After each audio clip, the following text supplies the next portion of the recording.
Senhoras e senhores, muito bom estar aqui nesse debate, né, fazendo o papel de cada um, né, com as responsabilidades inerentes da saúde pública. Nós representando o Conselho Federal de Medicina e também representantes da AMB, temos a dizer aos senhores três coisas que são fundamentais. Primeiro, nós não precisamos regular porque já está regulado. Essa é a primeira questão a colocar. Uma coisa é mudar a regulação, muda o discurso, porque já está regulado. E, segundo, que as políticas de sucesso do controle do tabagismo no mundo, elas estão dando certo, estão dando muito certo no nosso país, é inegável. Nenhum dos senhores pode desconhecer ou contra-argumentar contra isso. Escolher o pior país para trazer os seus produtos, que é o segundo país de sucesso no mundo do controle do tabaco. Nós não precisamos desses produtos. Não sou só eu que estou dizendo, representando o Conselho, né? Várias entidades. Praticamente podemos dizer que estamos em uníssono nesse propósito, né? Não temos que também sofrer ameaças que, se não regular rápido, que nem ouvimos aqui, pode judicializar. Não temos problemas, porque a todo tempo a indústria mesmo está judicializando as demandas, né, inclusive aprovadas pela Convenção 4. Então, assim, nós estamos muito tranquilos aqui para dizer o seguinte: nós não estamos defendendo e nem atacando o negócio de ninguém. A nossa responsabilidade é com a vida, é com a saúde pública, é com aquela criança assim, né, que está se intoxicando. Não são com os rentistas ou com os acionistas da indústria do tabaco.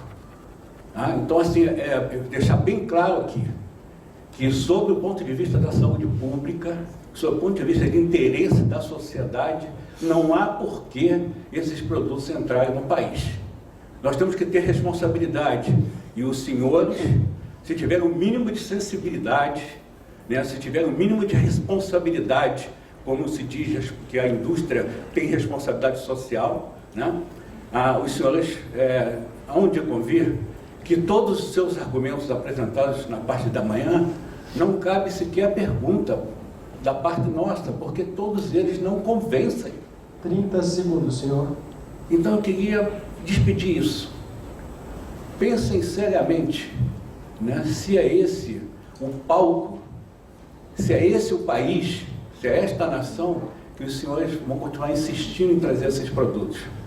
Não nos interessa.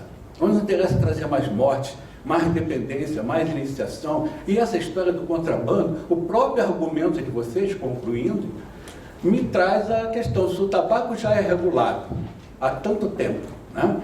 O tabaco convencional e outras formas de tabaco, que já tem esse contrabando todo, número, cada dia esse número parece que aumenta, né? Eu não entendo de onde vocês conseguem tirar esse percentual tão alto a cada dia. Senhor, infelizmente o seu tempo foi esgotado. O que vai acontecer é que esse produto, se entrar no país, vai acontecer o mesmo. Então nós temos que evitar que ele entre para prevenir e cuidar da saúde da nossa população. Isso é o mais importante do que os lucros de uma empresa que mata tanta gente.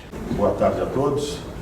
É um prazer estar aqui em nome da Fundação do Câncer, que há quase 30 anos trabalha no país e colabora para o controle do câncer. Então eu vou puxar um pouco a sardinha para o lado da oncologia do câncer, mas eu queria começar fazendo uma pergunta e depois divagar um pouquinho sobre o que já foi dito aqui e falado. A primeira questão é a seguinte: com o conhecimento científico que nós temos até hoje adquirido, com a própria indústria do tabaco admitindo os malefícios causados na humanidade com o uso do tabaco, um impacto imenso na saúde pública, em especial na oncologia, nos casos de câncer, e vendo esse debate, a pergunta que fica é: quando é que vai se parar de produzir cigarro no nosso país e no mundo? Essa é uma pergunta que eu faço e pergunto, já que se admite que ela é tão maléfica para o organismo humano, para o ser humano. E aí, na contramão, a gente está discutindo a introdução de novas possibilidades de consumir nicotina, etc. E aí, Eu lembro também um pouco do que a gente comemorou há poucos dias atrás, que foi a divulgação do relatório da OMS, dos impactos do tabaco, etc. A gente, no Brasil, tão grande, com tanta diversidade, com tantos problemas, se tem uma coisa que nos dá um orgulho imenso nesse país, é o orgulho de termos participado e termos levado a cabo uma política de Estado que é do controle do tabaco no nosso país. E passamos pela fase de trabalhar ambientes livres de tabaco, vivemos isso quantos e quantos anos em tantas audiências e tantas discussões. E eu acho que o que a gente precisa fazer, caminhar, é de criar um país livre de tabaco, livre de nicotina, e não estar discutindo como introduzir novos medicamentos, novos mecanismos de consumo. Essa colocação. Minutos, por gentileza. Obrigada. Boa tarde a todos. Falo em nome da AMATA, do IDEC, que posicionam-se a favor da atual regulação da Anvisa para os dispositivos eletrônicos para fumar. RDC 46 de 2009 deve ser mantida. Não podemos ignorar do que se tratam as empresas que aqui foram representadas. São fabricantes de cigarros, fazem parte de uma indústria bilionária que há mais de século lucram em detrimento da saúde de seus consumidores, vendem um produto que causa forte dependência e risco de doenças e morte. Manipulam a nicotina para tornar os produtos mais viciantes, usam aditivos de sabor para torná-los mais palatáveis e atraentes para crianças e jovens, facilitando a primeira tragada. Além do marketing para jovens, para atrair para o mercado novos fumantes. Violam a legislação existente, mesmo com a rigorosa regulamentação no Brasil. Questionam na Justiça todas as políticas públicas efetivas de controle do tabaco e os autos de infração da Anvisa. Acionaram o STF para tentar tirar a competência da Anvisa e drenam recursos da Anvisa, pagando na Justiça o valor das taxas de registro. Agora essas mesmas empresas se reinventam com produtos de grande apelo tecnológico, com uso de aditivos de sabores, sob a alegação de serem produtos com potencial risco reduzido. Visam o retorno da aceitação social do tabagismo e a normalização do consumo de cigarros, de produtos de tabaco. Essa estratégia não é nova. Na década de 70, essas mesmas empresas, diante das evidências científicas sobre os males do tabagismo, lançaram os cigarros light e de baixos teores, o que posteriormente revelou-se ser um engodo.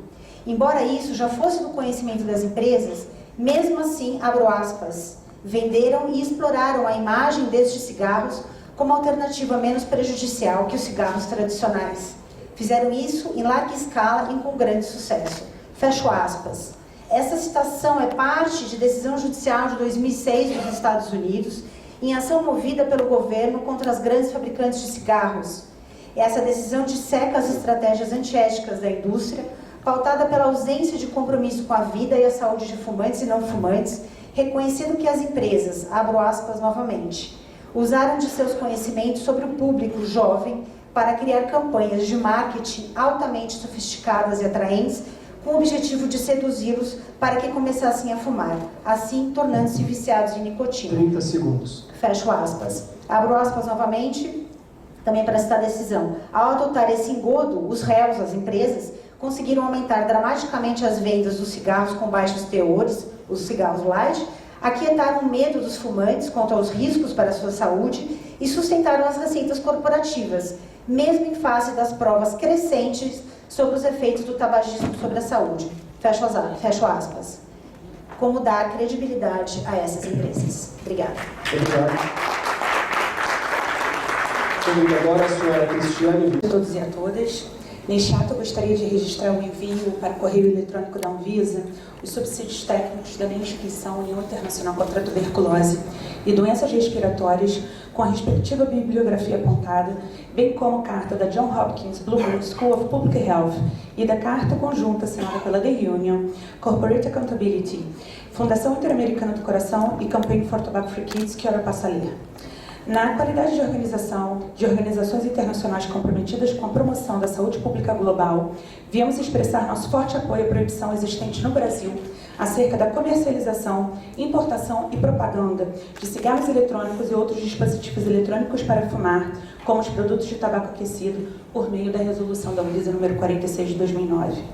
Mês passado, muito já foi dito que a Organização Mundial da Saúde reconheceu o Brasil como o segundo país no mundo a alcançar o mais nível alto de adoção de medidas para o controle do tabaco. As ações do governo resultaram em uma enorme redução do consumo no Brasil e este se tornou um modelo para o mundo. À luz do enorme progresso no país, não deveríamos arriscar a minar os esforços alcançados e reverter décadas de progresso ao viciar uma inteira nova geração de jovens à nicotina através de cigarros eletrônicos e de dispositivos de tabaco aquecido. Cigarros eletrônicos e produtos de tabaco aquecido configuram uma ameaça urgente à saúde pública global. Os jovens estão usando esses produtos em uma taxa crescente em países onde o consumo de tabaco já havia experimentado um declínio. Na realidade, cigarros eletrônicos e produtos de tabaco aquecido são um verdadeiro cavalo de Troia, oferecido como uma solução para lidar com a epidemia do tabagismo, mas que na verdade irá minar o progresso alcançado para o controle do tabaco mundial. Todos esses produtos são altamente viciantes e produzem emissões tóxicas. Como afirma a OMS, os cigarros eletrônicos representam risco para os usuários e não usuários. Não existem evidências suficientes para quantificar esses riscos e os efeitos a longo prazo da exposição às emissões tóxicas destes são desconhecidos. O que aconteceu nos Estados Unidos deve alertar os outros países. Estes sofreram um aumento impressionante no uso de cigarros eletrônicos entre adolescentes do ensino médio, de modo que atualmente 1 a cada 5 são usuários atuais. A experiência canadense também deve ser levada em consideração pelo Brasil. O Canadá é um dos únicos países que passou da proibição à permissão de comercialização de cigarros eletrônicos. Após a mudança da lei, pesquisas feitas nos primeiros 6 meses 30 segundos. demonstraram um aumento considerável entre os jovens. Por todas essas razões, recomendamos fortemente que a Anvisa mantenha a proibição prevista na Resolução 46, para que o Brasil não corra o risco de prejudicar seus exitosos esforços de controle do tabagismo, permitindo a venda de cigarros eletrônicos ou produtos de tabaco aquecido. Muito obrigada. Muito boa tarde a todos. Eu sou Bela Borges, da Divisão de Controle do Tabagismo do INCA. Eu venho aqui para chamar a atenção para o manifesto e convidar vocês a entrarem na página do INCA e ler todo o manifesto. Eu tinha a pretensão de ler-o, mas em 3 minutos realmente isso vai ser impossível. Então eu gostaria de destacar 2 aspectos que ratificam e mostram o posicionamento do INCA como articulador do Programa Nacional de Controle do Tabagismo no Brasil. O Instituto Nacional do Câncer considera um retrocesso a possibilidade de entrada desses novos produtos de entrega de nicotina. Reitera ainda a importância de avançarmos nas medidas de controle do tabaco, que indubitavelmente trarão impactos na redução da prevalência de tabagismo no país e na consequente morbimortalidade relacionadas ao consumo de tabaco. E, principalmente, se contrapõe aqui uma suposta e falaciosa redução de danos individuais possam trazer imensos danos coletivos a um país e a uma população que tanto já se beneficiou desse trabalho e desse esforço conjunto incansável do controle do tabaco no Brasil. Por todos os motivos expostos aqui pela saúde pública e acreditando no grande potencial da política de controle, da política nacional de controle do tabaco brasileiro, reconhecida pela OMS em seu último relatório, manifestamos nosso apoio à Anvisa na manutenção da RDC 46 de 2009, visando a proteção da saúde da nossa população. O INCA apoia um Brasil livre do tabaco e esse manifesto em apoio à proibição dos cigarros eletrônicos e aquecidos no Brasil. Para além desse manifesto que o INCA produziu, E, por fim, eu gostaria de dizer que é possível afirmar que a indústria do tabaco criou um grande problema de saúde pública no nosso país. E, certamente, a solução não virá deles. Obrigada. Inicialmente, enquanto profissional de saúde que trabalho no programa do controle do tabagismo desde 2004, cada vez eu vejo que a indústria do tabaco precisa de limite. Por quê? Porque a cada dia ela tenta se reinventar para buscar o lucro, em cima da miséria do usuário. Então, assim, eu, enquanto profissional de saúde, eu tenho a obrigação da defesa da vida. E eu vejo pessoas aqui da indústria falando de defesa de vida. Que vida? Qual a vida que se está falando? Entendeu? Então é só esse questionamento. Outra coisa, eu vi aqui algumas pessoas algumas falas dos representantes da indústria, que essas novas alternativas são destinadas para as pessoas que já não usam mais o cigarro convencional. Como é que você não faz esse controle? Eu queria entender como se faz. Esse vai fumar e esse não vai fumar. Nesse mundaréu de gente, tá? Então, assim, eu queria entender na minha cabeça como é que vai funcionar isso. E outra coisa, eu vi uma pessoa aqui falar, é porque o desemprego, quantas famílias, já existe vários estudos que se pode plantar outras coisas. E outra coisa, a questão do desemprego hoje no país é em função de uma política entreguista que está sendo implantada. Tá? Então, não venha usar isso aí de argumento para defender uma indústria que, em função do lucro, mina muitas vidas. Tá? Então, assim, o meu compromisso enquanto profissional de saúde é lutar pela vida. Então, ontem eu lembrei de uma frase que diz assim, não sei de quem é mais, mas eu lembrei. Só padece de solidão quem se isola das lutas do seu tempo. E eu decidi lutar pela vida, seja na questão do controle do tabagismo, seja na questão da garantia das políticas públicas no Brasil, que está indo pelo ralo, seja na perseguição da Anvisa, seja na perseguição da Fiocruz, que a gente está vendo claramente, tá? Então, assim, o nosso objetivo que luta pela vida é pela vida. Não vamos confundir as coisas não, porque eu estou vendo pessoas que trabalham em função de não se lutar pela vida e vir aqui falar pela vida. Então, assim, nós somos profissionais de saúde, eu tenho o compromisso de lutar pela vida. 30 segundos. E cada vez mais eu vejo que a indústria do tabaco precisa de limite. Muito obrigada. Boa tarde. Boa tarde. Eu represento aqui a rede de diversificação de cultivos do tabaco, formado por mais de 1.500 famílias, que se dedica a fornecer alternativas economicamente viáveis aos produtores que desejem sair desse cultivo nocivo e a produzir alimentos saudáveis, em sua maioria orgânicos. A minha pergunta é dirigida ao Sinditabaco, que nós gostaríamos que explicasse um pouco melhor o que o leva a apoiar a regularização dos dispositivos eletrônicos para fumar. Foi mostrado aqui que mais de 40% da produção brasileira é vendida para a União Europeia, que adotará medidas restritivas na sua legislação em breve. Ou seja, diante da redução da demanda mundial alcançada a partir dos objetivos da Convenção Quadro do Controle do Tabaco e diante das novas políticas restritivas do mercado europeu, como os dispositivos que utilizam uma quantidade muito menor de tabaco poderão garantir a continuidade desse cultivo e os altos lucros citados pelo Sinditabaco, e que colocam esses agricultores, como foi citado aqui, entre as categorias A e B, uma realidade bastante diferente do que nós presenciamos no campo. E, por fim, eu pergunto à Abifumo se as empresas que ludibriaram e ludibriam ainda hoje os produtores rurais se dedicarão a estabelecer alguma política de reparação de danos, introduzindo finalmente alguma verdadeira possibilidade de cultivos ou de alternativas econômicas que não passem por vender nicotina, que é a droga que mais mata. Obrigada. Boa tarde. A minha pergunta vai ser bem breve e direcionada ao representante da Philip Morris, ou a representante. Hoje de manhã nós vimos que o consumo do JUL é um dado assim, muito preocupante nos Estados Unidos, é um laboratório, um crescimento quase que exponencial.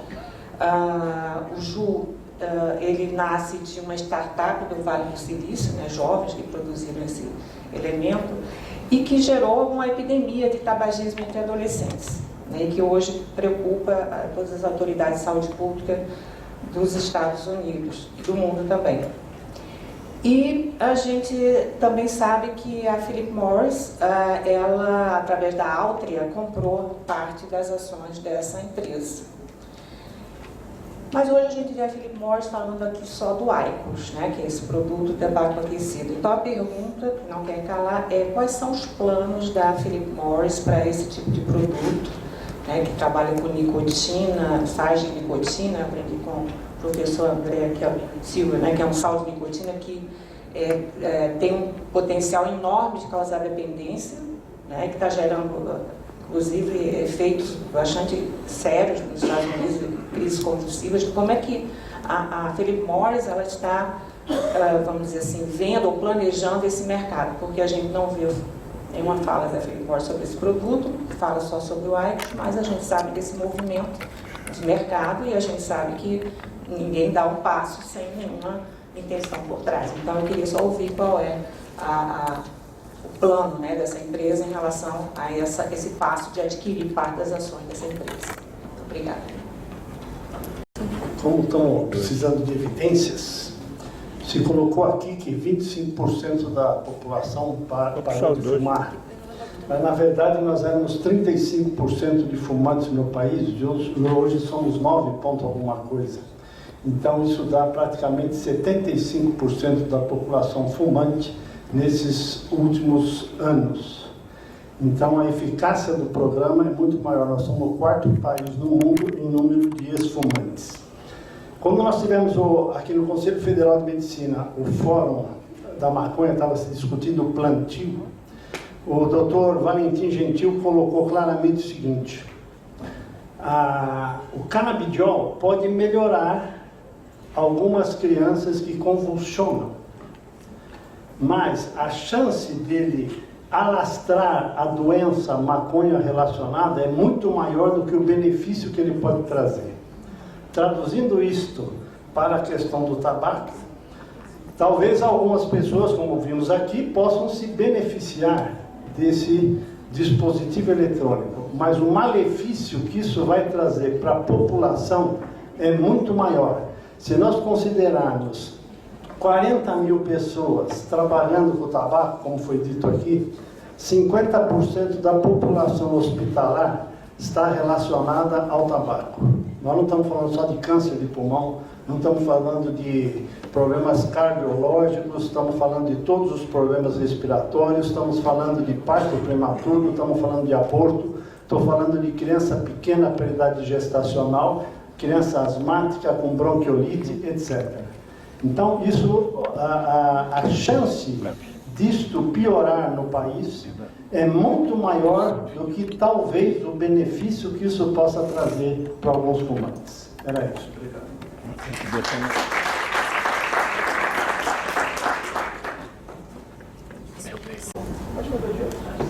Falando em dados, é só para complementar que o único dado nacional que a gente tem foi oriundo do estudo do ACBID, que foi feito em 2015. Nós vamos ter, a partir desse mês, a nova Pesquisa Nacional de Saúde entrando em campo, e essa nova Pesquisa Nacional de Saúde trará algumas perguntas sobre o uso de cigarros eletrônicos no país inteiro. Essa pesquisa provavelmente só vai liberar o banco de dados para nossa análise, para análise de qualquer pessoa, provavelmente em 2020. Então nós só vamos ter acesso a essas informações em 2020. Em 2015, o que o estudo mostrou foi que no Brasil inteiro, só 0,4% da população de 12 a 65 anos de idade tinha feito uso de cigarro eletrônico pelo menos uma vez no último ano. O perfil dessas pessoas era principalmente uma faixa etária de 18 a 24 anos, sexo masculino, cor autodeclarada branca, regiões do país sul e sudeste, perfil de renda familiar de R$6.000, acima de R$6.000, E qual era a outra característica que a gente tinha? A outra característica é que tinha uma declaração de orientação sexual não heterossexual. Essas eram as características que foram apuradas nesse estudo.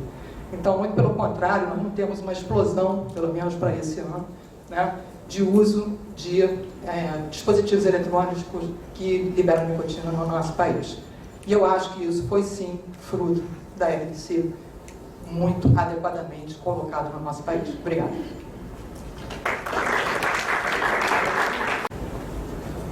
Érica Cavalcante Rangel,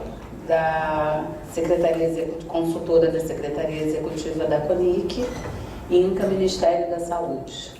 A minha pergunta vai para a pesquisadora Estela Bilaus, e eu gostaria de que pudesse, eu sei que você já comentou de manhã cedo, mas que você pudesse estar oferecendo mais detalhes de como o FDA está trabalhando a regulação ou não regulação dos dispositivos eletrônicos.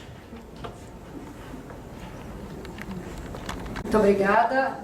Tentar explicar a regulamentação em 3 minutos é um trabalho assim um pouco desafiante, mas eu vou tentar dar um resumo. Gostaria de esclarecer que eu não trabalho para o FDA e eu tenho acesso às informações como todas as pessoas têm acesso às informações do que o FDA está fazendo, ou seja, como uma pessoa e pesquisadora interessada no assunto, mas eu não trabalho como regulamentadora. Então, o FDA começou, está muito atrás da Anvisa nesse sentido, porque o FDA só teve direito de regulamentar tabaco a partir de 2009. Né? Então, quando o FDA começou a regulamentar tabaco, já foi em 2009. Em 2016, o FDA declarou que esses produtos, né, os DEFs, sobretudo o cigarro eletrônico, seriam considerados dentro de sua alçada de regulamentação. E dentro dessa alçada de regulamentação, existiram algumas medidas que foram tomadas mais de imediato, sobretudo visando proibir o acesso ao jovem. Então, sabe assim, muita regra e muita regulamentação sobretudo o acesso a menores de 18 anos. É importante lembrar que nos Estados Unidos, os estados e as localidades muitas vezes têm a capacidade de criar regulamentação que vão além da regulamentação federal, e é o que a gente tem visto. Vários estados, hoje em dia, por exemplo, limitam o acesso a produtos de tabaco e DEFs a maiores de 21 anos. Então, só para dizer que existe assim um mapa, alguém aqui falou, acho que foi a pessoa do GTA, né? Tem um quebra-cabeça, então o FDA é um pouco de quebra-cabeça. Na época, em 2016, 2017, o FDA poderia ter solicitado o que seria uma revisão pré-mercado. Na verdade, o pré-mercado, os produtos já estavam no mercado e eles poderiam solicitar uma regulamentação mais estrita, solicitando informações sobre toxicidade, segurança, acesso, quem está usando, quais são os ingredientes, quais são as substâncias, os componentes. E, na época, a diretoria, as pessoas encarregadas, acharam que havia a possibilidade desses produtos realmente ajudarem adultos a pararem de fumar. E resolveram adiar esse processo de avaliação pré-mercado até 2022. O que aconteceu é que nesse meio tempo, né, e eu estou assim resumindo uma história complicada. 30 segundos. Nesse meio tempo, houve uma explosão de uso entre adolescentes, se descobriu que as medidas que estavam tentando coibir o acesso a menores não estavam funcionando. A mídia, sobretudo a mídia social, né, Instagram, não sei o que, estava uma penetração muito grande. Houve uma entrada numa causa na justiça da Sociedade Americana de Pediatria e outros grupos de saúde, e o juiz mandou que o FDA acelerasse esse processo. E até então, agora maio de 2020, todos os produtores de cigarro eletrônico, inclusive o JUL, que foi muito falado aqui, vão ter que submeter ao FDA uma série, que está disponível em linha, uma série de medidas e de informações, e o FDA vai então avaliar qual desses produtos vão ficar no mercado e que forma esses produtos ficariam no mercado, os produtos que eles vão ficar. Enquanto eles estão avaliando, esses produtos vão continuar disponíveis, mas os estados e as localidades estão começando a implementar algumas restrições acima das existentes. Muito obrigado. Obrigada. Não havendo mais inscritos, eu vou ler o que eu quero falar, porque eu fiz uma cronometragem no hotel e eu vou tentar cumprir os 3 minutos. Eu sou médico, estudo tabaco, fiz as contas há 43 anos, me aposentei do Ministério da Saúde depois de 36 e trabalho bastante em relação à conscientização dos riscos do tabagismo. Eu faço parte de uma rede de pesquisadores brasileiros de fora do país e eu gostaria de abordar um aspecto que normalmente é pouco abordado nos nossos encontros, que é sobre a ética da indústria do tabaco. As ações da indústria têm sido reiteradamente punidas, sobretudo na terra da matriz das nossas principais indústrias, que é os Estados Unidos.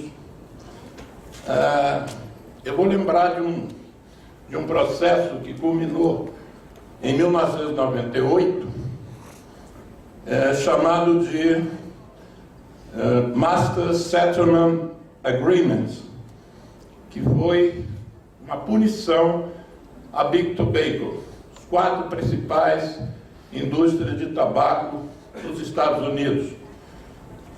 Pasmem os senhores, sobretudo os que forem mais novos, que não estão nessa luta há mais tempo, que a indústria do tabaco foi punida em 246 bilhões de dólares. Eu fiz as contas hoje, lá no hotel, para saber qual é o valor em real. Pasmem, senhores, é mais do que o Paulo Guedes vai receber com a reforma da Previdência. Ele queria 1 trilhão, mas ele não vai receber 1 trilhão, já está em menos de 900 bilhões. Pois bem, só a indústria do tabaco americana recebeu uma punição de 900 bilhões. Toda a nossa reforma da Previdência, a indústria teve que pagar para 46 estados americanos. Vamos saltar no tempo, que talvez essa punição tenha sido tão impactante para eles, em 1998, que eles possam ter mudado de conduta. O que aconteceu em 2017? Receberam uma nova punição... 30 segundos, senhor. Da Corte Federal Americana, por 6 motivos. Eu vou tentar ler os 6 nesses 30 segundos. De forma fraudulenta, esse é o texto da juíza federal americana, de forma fraudulenta, distorceu e minimizou os efeitos do fumo sobre a saúde.